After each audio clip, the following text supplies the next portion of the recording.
Hello, I am Dr. Anil Thakwani. I am a clinical oncologist, and today we'll be discussing something about preventive oncology and cancer screening. So, what exactly is a preventive oncology? Preventive oncology is a branch of the oncology जो कि हमें बताती है कि cancer को होने से कैसे रोकना चाहिए, और दूसरा जो कैंसर स्क्रीनिंग में अगर हमें कैंसर हो जाता है, how to catch it in a very early stage, क्योंकि as we all know that if cancer is an advance stage तो उसका ट्रीटमेंट मुश्किल भी होता है और ज़्यादा खर्चे का भी होता है। तो first let us discuss about preventive oncology. तो प्रिवेंटिव ऑन्कोलॉजी में basically there are certain factors which we all should know and we all should be aware of, जो कि हम फॉलो करें। कुछ चीज़ें होती हैं जिनसे बचना चाहिए और कुछ चीज़ें होती हैं जिनको हमें अपनी लाइफस्टाइल में ज़्यादा करना चाहिए ताकि हमारा कैंसर प्रिवेंट हो। अब जो चीज़ें जिनसे बचना चाहिए, जैसे सनलाइट एक्सपोजर हो गया, high fatty food in a diet, red meat consumption, increase consumption of fish, decrease consumption of mutton, and इसके अलावा एक्सरसाइज को इंक्लूड करना चाहिए हमारी लाइफस्टाइल में।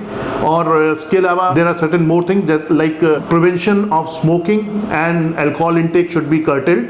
तो ये सब चीज़ें थी जो कि थोड़ा हमें कट डाउन करना चाहिए। दूसरा, हमें अपने डाइट में फ्रूट्स वगैरह का इंटेक बढ़ाना चाहिए, because as we all know that fruit contains lot of antioxidants, और antioxidant is in which are in a natural form, they are more effective. Now will come to the cancer screening.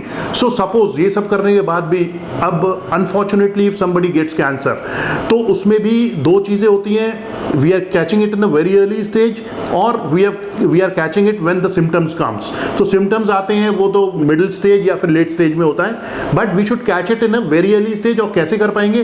Cancer screening is a answer to it. Basically what exactly is a cancer screening?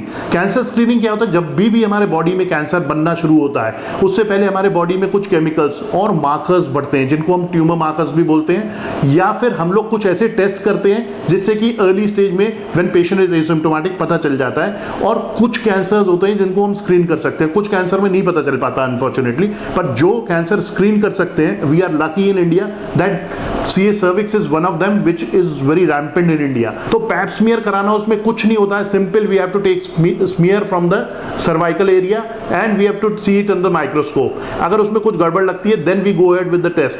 तो अगर नहीं होता है तो there is no need for any test. इसी तरह से breast में मैमोग्राफी होनी चाहिए regular after the age of around 40 years। Regular mammography is there 40 और 50 years, बट ये एज और अर्ली भी हो जाती है अगर फैमिली हिस्ट्री हो। इसके अलावा अगर हम प्रोस्टेट कैंसर जो कि ओल्ड एज में होता है, उसमें भी एक ट्यूमर मार्कर होता है PSA, प्रोस्टेट स्पेसिफिक एंटीजन, जो कि बढ़ा हुआ आता है। अगर वो बढ़ता है तो फिर हम फर्दर टेस्ट कराते हैं, अगर नहीं बढ़ता है देयर इज नो नीड। क्योंकि अब दूसरी चीज़ ये कि PSA कभी कभी बिनाइन डिसऑर्डर्स में भी बढ़ जाता है, कोई inflammatory condition of the prostate या बिनाइन प्रोस्टेटिक हाइपरप्लेजिया, जो कि एक non cancerous swelling of prostate होता है, जो कि easily it can be treated. ऐसे ही लंग कैंसर्स में LDCT होता है, लो डोज CT स्कैन्स होते हैं, जिसको देखकर हम लोग पता कर सकते हैं कि कहीं लंग कैंसर तो नहीं है। इसके अलावा ओरल एग्जामिनेशन हो गए, और कोलन अगर देखा जाए, जो कि आंत का कैंसर बड़ा कॉमन होता है, अगर CA कोलन देखा जाए उसमें भी हमारे ट्यूमर मार्कर्स होते हैं, कार्सिनो एम्ब्रियोनिक एंटीजन होता है, CA 19.9 होता है। तो इस तरह ये सब ट्यूमर मार्कर्स अगर